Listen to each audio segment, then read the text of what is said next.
அடுத்தது sweet potato ஸ்நாக்ஸுக்கு. Sweet பொட்டேட்டோவை வந்து பீல் பண்ணிவிட்டு இதை வந்து பாயில் பண்ணிவிட்டு கேரமலைஸ் பண்ணலாம். இதை வந்து ஒரு பாத்திரத்தில் போட்டு இது பாயில் பண்ணிக்கோங்க.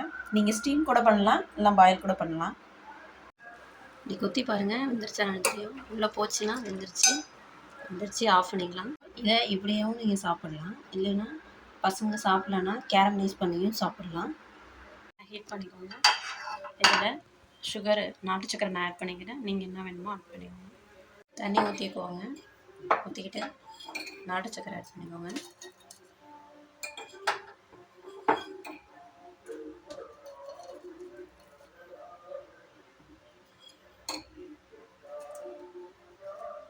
இது நல்லா கேரமலைஸ் ஆகட்டும். நல்லா மிக்ஸ் பண்ணிக்கோங்க.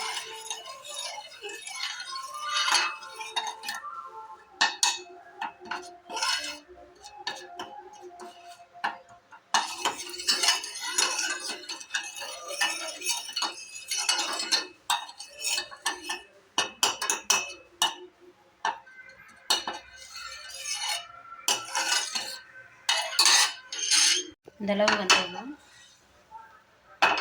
நம்ம இதை வந்து ஸ்லைஸாக கட் பண்ணி வச்சுருக்கோம்.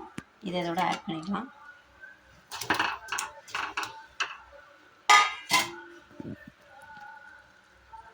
ஆட் பண்ணிவிட்டு மிக்ஸ் பண்ணிக்கோங்க.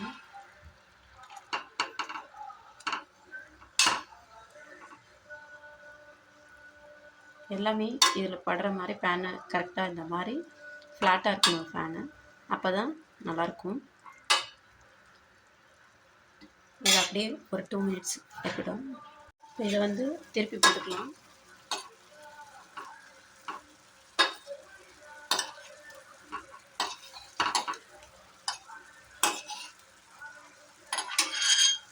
இப்படி எல்லாத்தையும் திருப்பி போட்டுக்கோங்க.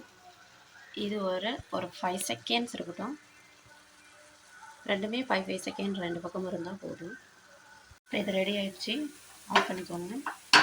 அவ்வளோதான், கேரமலைஸ்டு ஸ்வீட் பொட்டேட்டோ ரெடி.